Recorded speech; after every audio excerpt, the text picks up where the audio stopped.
What does it take to be a successful entrepreneur? It's a faith fight, man. It's a battle of your mindset.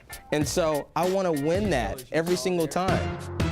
Coming up, a local entrepreneur enjoys rapid success with a simple idea. A mother-daughter team from Lincoln creates some special teddy bears. A New York entrepreneur relocates to Northern California to build a better jet ski. And a Sacramento father and his two sons make their mark in the television production industry. Telling stories with images is what we love doing. It's all next on Yes, We're Open. Yes, We're Open is made possible by... At SAFE, we've gotten pretty good at helping our community grow. After all, we've been doing it since 1940. And if your small business is ready to blossom, we can help you too. Get your business growing and change the way you bank at safecu.org.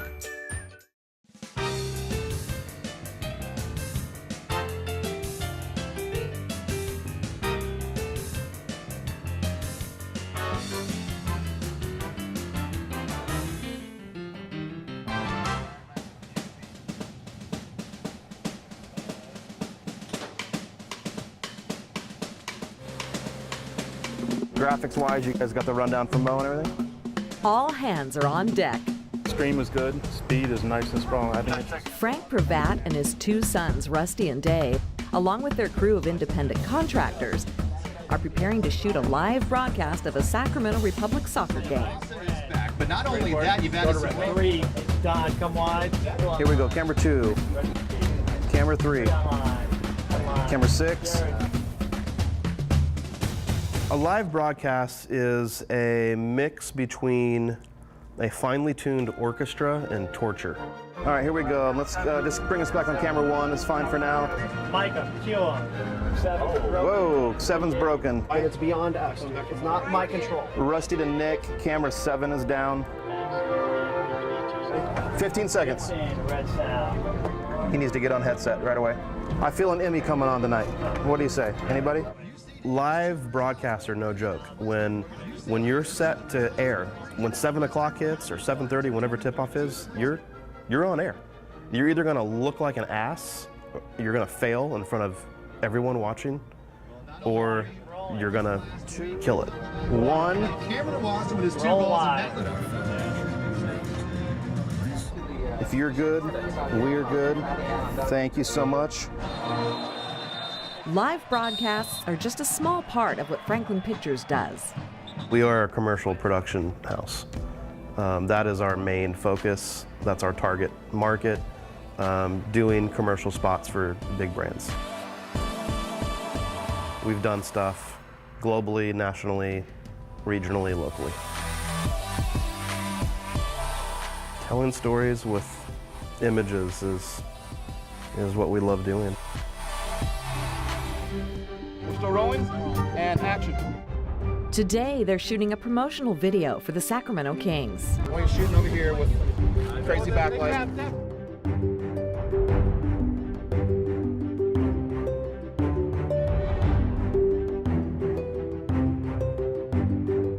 Everybody in the stairwell. Everybody.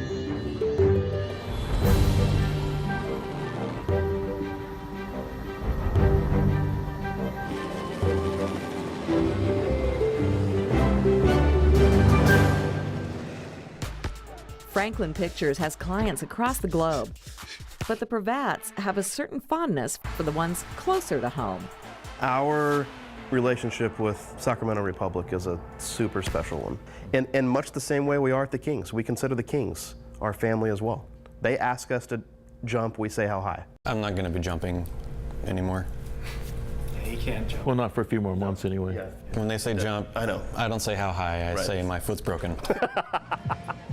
It put me out of commission, which is brutal for me. I am active both in my personal life, but also I'm the director of photography here and often the camera operator. But Dave is not entirely out of commission because he's been devoting most of his time to his other role, editing video.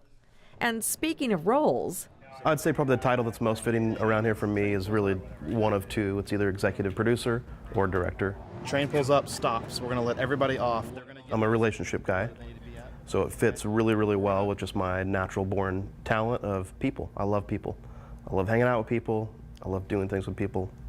I'm a people person. I love telling people what to do. I love telling people what to do. So it fits really well. Hey, Dave, can you come out here and check this out? You can't have three chiefs. Somebody has to be the chief and somebody has to fall in line with that. And in this business, I'm okay falling in line with Rusty because he knows this business a heck of a lot more than I do, and I appreciate that about him. So I handle legal, contracts, the finances. Also, I do the IT work around here. He takes care of a ton of stuff around here that we want nothing to do with. I didn't want to have anything to do with the business side of the business. I just wanted to create, and I wanted to have fun.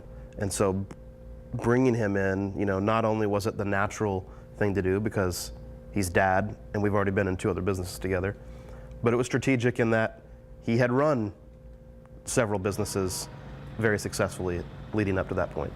The 2 previous businesses were a far cry from the entertainment industry. Initially, the brothers worked for their dad's insurance agency.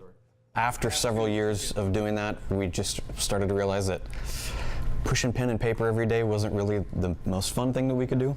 His sons told Frank they wanted out, so he decided to give up his 30-year career in insurance to help them start a cabinet-making business. Who does that? You know, he just like threw away a career of 30 years to say, let's go buy a friggin' cabinet shop. It made 0 sense. Like, none of us knew how to build cabinets. We had never done it a day in our lives. I had figured they had given me 7 years of their life in my industry, something that I knew well and did very well. Let's take some of those same principles and go do something else that would be a little more fun, a little bit different, and perhaps a little more creative. But after a few years, the cabinet business fell victim to the recession. And the desire to stick together as a family took them in yet another direction: television production. Honestly, it really started off as more of a hobby.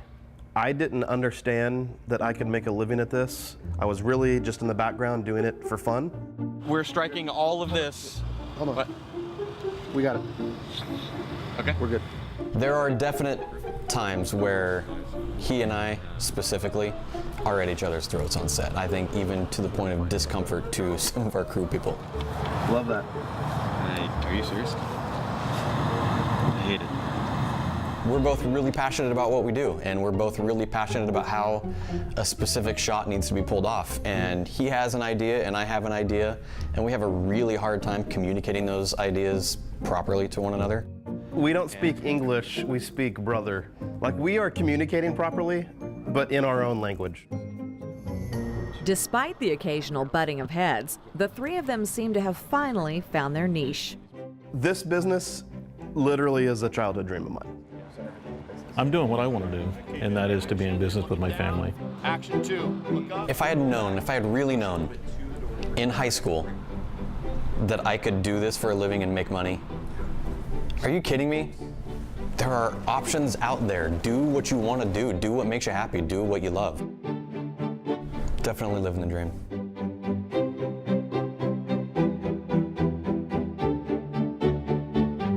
That's a wrap!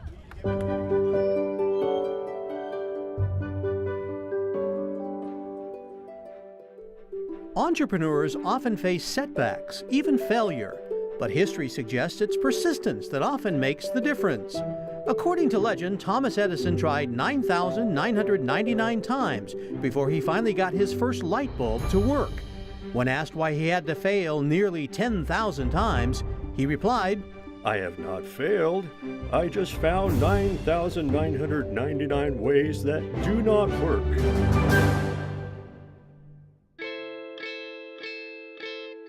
Any purpose-driven journey, you're gonna battle faith and fear. And I said, you know what? I choose faith. I said, I'm gonna make this thing happen. We're gonna have a ton of success, and I'm gonna blow this thing up. And Chris Johnson's business has blown up in the best possible way. He's the owner and founder of Rapid Brands, a microwave cookware company. And his rise to success has been, well, rapid. It's staggering to think we're in 50,000 retail stores nationwide. We have 20 products. I had the opportunity to go on Shark Tank, license deals with Disney, Marvel, Nickelodeon, all that in 3.5 years. I couldn't fathom it. I couldn't fathom it. Chris's multi-million-dollar company started with this, a plastic square microwavable bowl designed specifically for ramen noodles. The first product that we created was the rapid ramen cooker. So all you do is pop it in the microwave for 3 minutes. Take it out with the 2 heat-resistant handles, and you got perfect stovetop ramen every single time.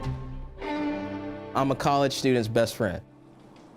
It was while Chris was attending college at UC Davis that he came up with the idea. He teamed up with a designer. I don't like it. I love it. And before long, his bowl went from idea to reality. The hurdle now was getting the product on a store shelf. He thought he'd give Walmart a shot. This is the moment of truth, right? This is Walmart, the biggest company in the world. And so, but I've done this 100 times, so I open a pack of ramen, I pop it in the microwave, and I press it for 3 minutes. Ding, it's done. I take the ramen out.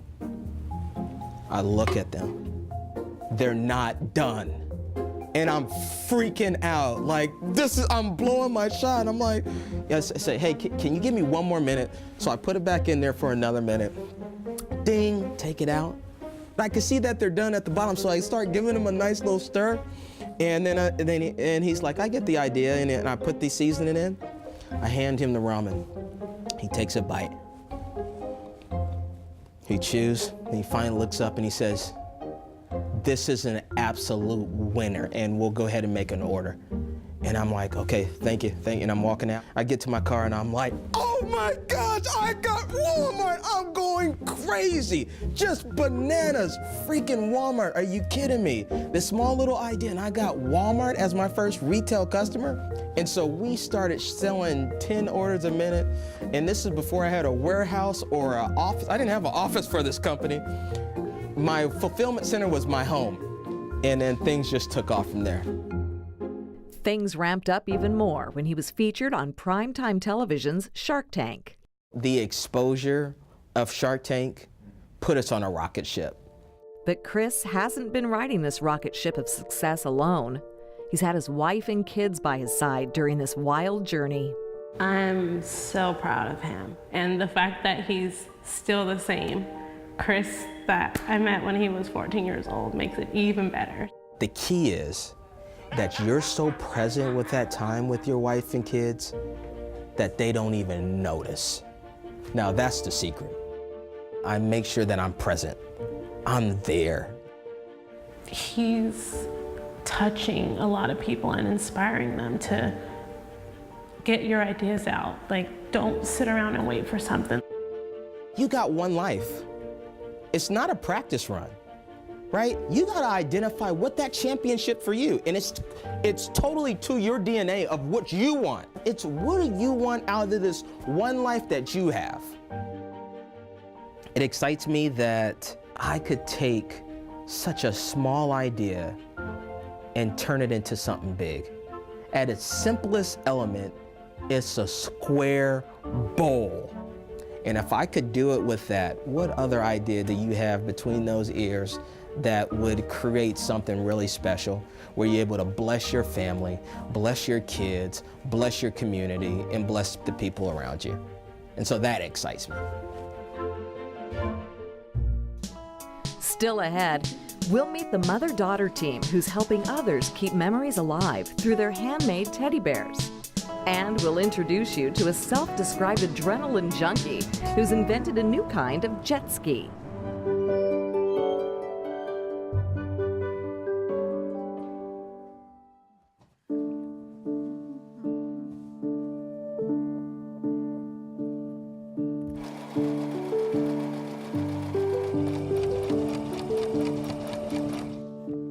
There's just so much meaning behind what we do.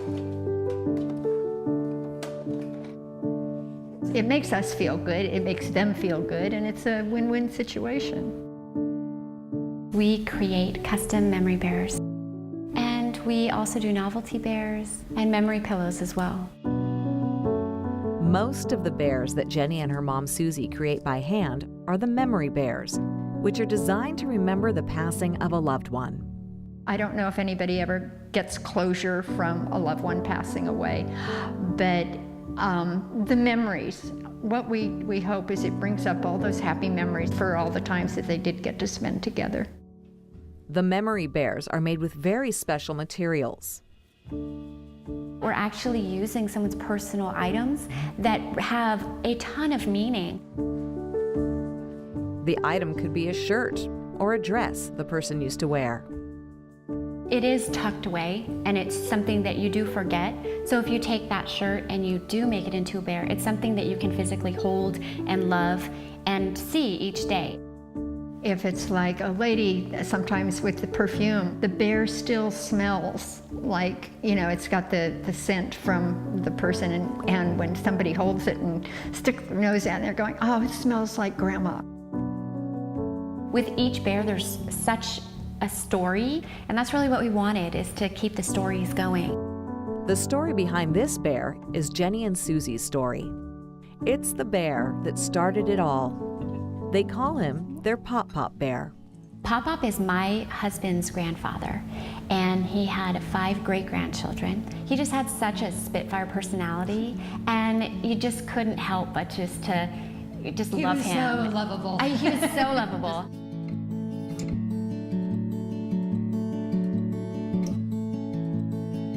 For me personally, marrying into the family, he instantly made me feel like I was his granddaughter, and we had a really deep connection. And so when he passed, we just really wanted to do something special for all, especially the great-grandchildren. And so that's where we came up with the idea of getting some of his shirts and putting bears together for all the great-grandchildren. Once we made our first bear for Pop-Pop, we had close friends actually in the neighborhood that had seen the bears, and they thought, we really would love to have memories of our grandparents or our parents or loved ones that we've lost. And so we just kind of thought, well, okay, maybe we can do this for other people and, help them as well. Nikki has had several bears made by Jenny and Susie. My dad got sick, unfortunately, and passed away from pancreatic cancer last year. I had asked my stepmom for some of his clothing to be able to make into bears. He's actually wearing the shirt and then holding my daughter when she was about 4 months old.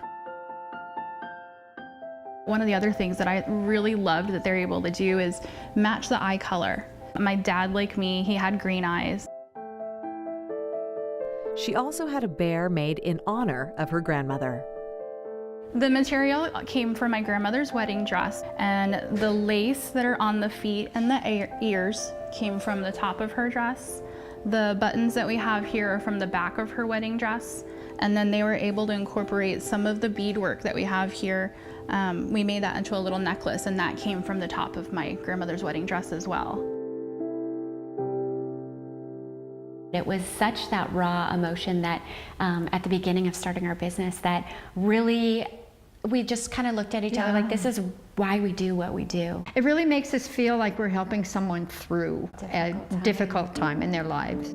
These entrepreneurs attract most of their customers through their website or just by word of mouth.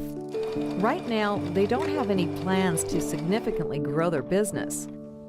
But great financial success isn't really their goal. It's more about providing this mother and daughter a chance to spend quality time with each other, something they don't take for granted. We've always been really, really close and best friends. We have so much fun. For me personally, it's a bucket list to be able to work with her. It makes it more fun when you share it with somebody that you love, and hopefully giving her something for the future too, of being able to carry on and, keep making a business out of it, and being able to be at home with the kids and, give her an opportunity to do that. First, hen comes in. Happy birthday, little bear, she says. And what would Pop-Pop think of all of this? He would just be tickled and so proud. I mean, proud would be the word for sure. So. And take all the credit, which he deserves. Yeah, he did. What country is the most entrepreneurial based on percentage of adults who start a business? Believe it or not, according to a UK-based business networking study, Uganda is the most entrepreneurial country. Although you might have guessed the United States, the survey places the U.S. almost squarely in the middle at number 37 out of 73 nations.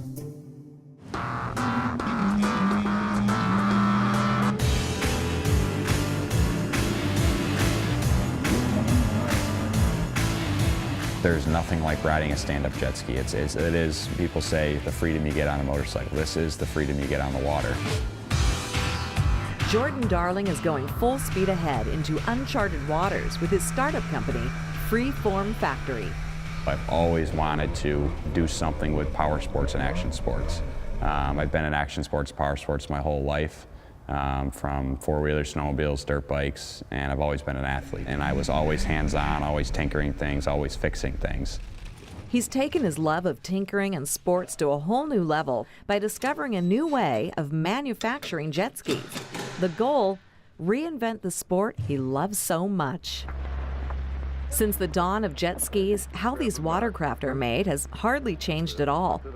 They've always been made out of fiberglass. And away you go. I think the whole industry's gone off of the idea of it's not broke, why fix it? I think it's always been broken. I mean, fiberglass manufacturing, it works. You can build beautiful products with it, but fundamentally it's a poor manufacturing process. It's extremely labor intensive, very messy, there's a lot of waste. It's not safe to build without proper respirators and ventilation. It's more work than it needs to be. So that's why I built this process, because it's simplified, it's easy to do, and you eliminate all of the dangerous, messy, labor-intensive processes for jet skiing.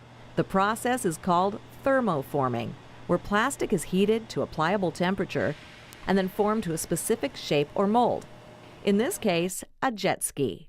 No one has thermoformed a jet ski in the world until today, and we own the technology for thermoforming of jet skis along with several other different patents in the realm of this advanced manufacturing for watercraft.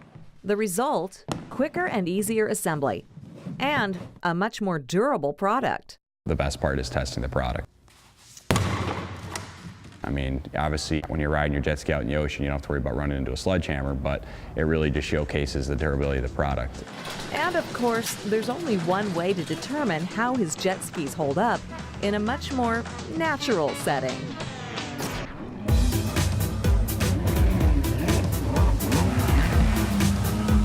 For me to prove this technology, we got some of the best riders in the world in freestyle jet skiing.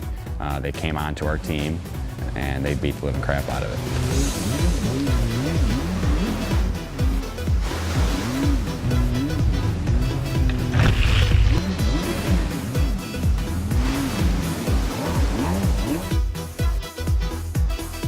They'll do 30, 40-foot backflips, barrel rolls in the ocean, and it's helped us evolve our products. So we have a very, very strong, I guess you could say, R&D team. You got to have a jet ski that can take the abuse of people learning, or people aren't going to learn new tricks, you're not going to have new riders.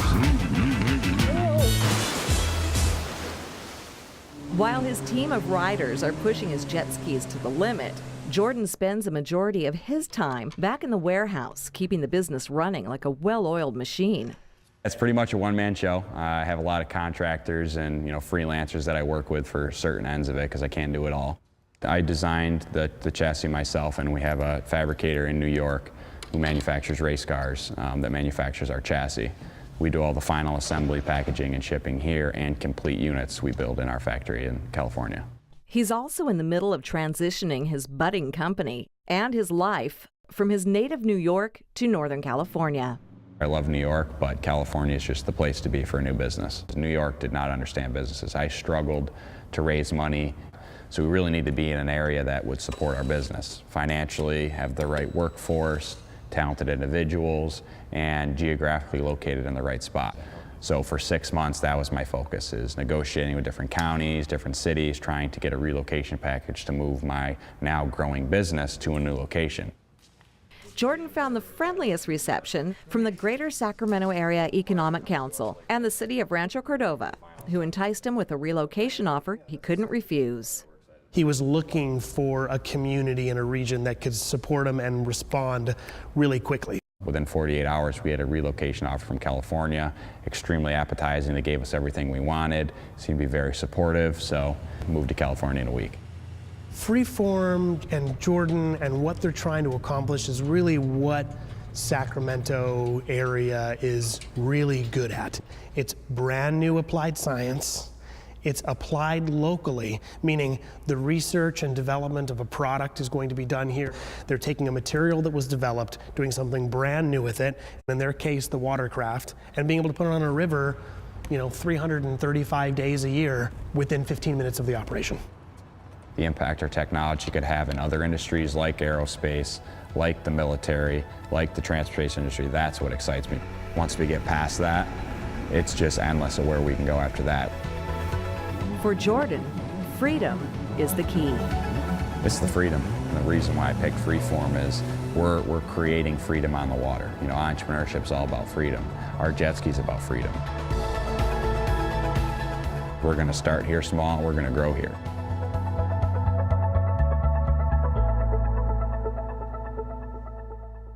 You can purchase a DVD or Blu-ray copy of this program. To order, just visit us online or call 888-814-3923. I'm not always right, Just because I'm dad doesn't mean I'm right. Finally, we got that on camera recorded. He said he's not always right. She's competitive.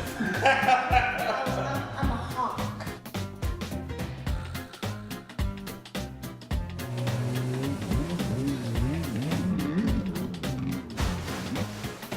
Bye-bye. Yes, we're open is made possible by... At SAFE, we've gotten pretty good at helping our community grow. After all, we've been doing it since 1940. And if your small business is ready to blossom, we can help you too. Get your business growing and change the way you bank at safecu.org.